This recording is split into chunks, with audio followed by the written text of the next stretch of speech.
Hi,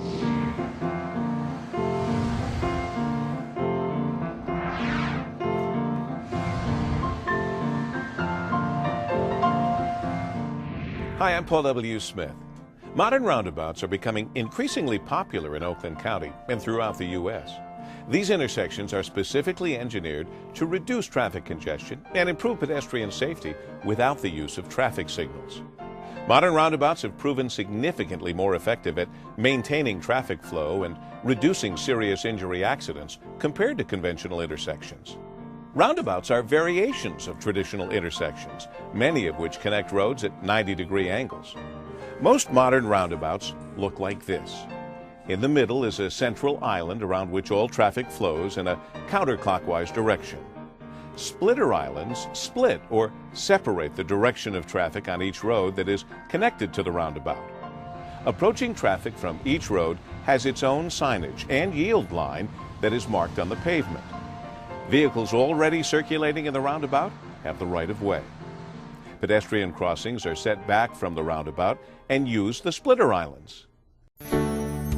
Modern roundabouts are not the same as traditional traffic circles such as those found on the East Coast. Some traffic circles use stop signs or signals to control vehicle entry. Roundabouts use neither. In many traffic circles, circulating vehicles must yield the right of way. The opposite is true of roundabouts. Approaching traffic must yield. The design of the approach to a modern roundabout slows vehicles to a speed similar to that of traffic already in the roundabout. This makes it easier for a vehicle to enter the roundabout without stopping when gaps in traffic allow.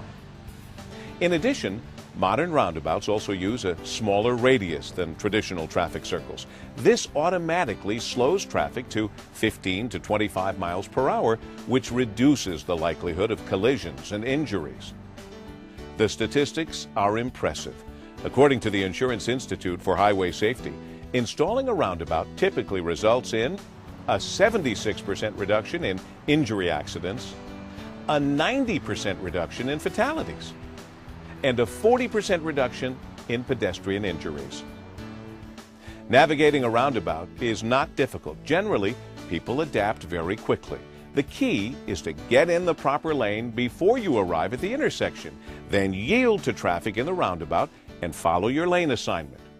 Here's how it works. If you approach a roundabout in the right lane of two lanes, you have two options, as indicated by this sign. You can either make an immediate right turn, or you can go straight.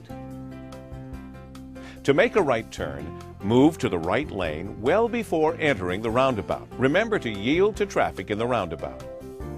When it is safe, enter the outside lane of the roundabout. Activate your turn signal and complete your turn, being sure to remain in your lane. You may also use the approaching right lane to go straight through the roundabout. Enter the outside lane of the roundabout. Go past the first turn and complete your maneuver. The left lane allows for three options: going straight, making a left turn, and executing a U-turn. To go straight, enter the far left or inside lane of the roundabout. When you reach the opposite side, exit while remaining in your lane. If you want to make what would be a conventional left-hand turn, enter the roundabout in the same inside lane. Go 3/4 of the way around and then exit, staying in the corresponding lane.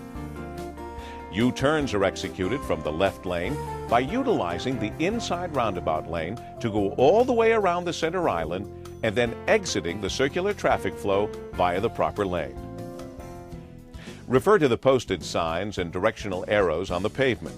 They'll help you navigate through any roundabout, regardless of how many lanes make up the connecting roads. Here are some other important points regarding roundabouts. Ringing the central island is an apron. Only large trucks are allowed to use the apron to negotiate the tight turning radius. Be aware that large vehicles may need to swing wide in order to make a turn, so leave them plenty of room. If in the roundabout you encounter a law enforcement or emergency vehicle with its siren and/or flashers on, continue on your intended path until you exit the roundabout, then pull over as soon as possible. Pedestrians in crosswalks have the right of way. The splitter islands allow them to cross one direction of traffic at a time.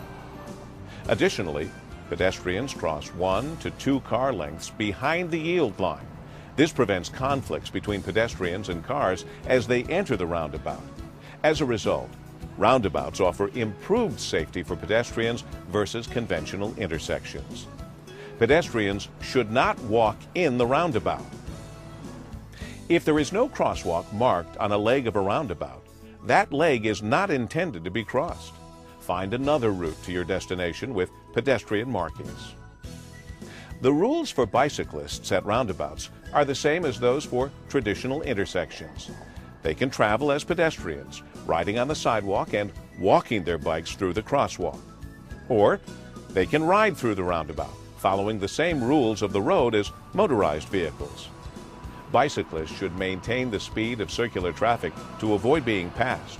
For this reason, it is recommended that only advanced bicyclists use the circulating roadway within a roundabout. Roundabouts offer many benefits over traditional intersections. They are safer for motorists, pedestrians, and bicyclists. They're better at moving higher volumes of traffic. And because entering a roundabout usually requires very little waiting, vehicles spend less time idling and thus emit less pollutants. These reminders will help make adapting to roundabouts a little easier.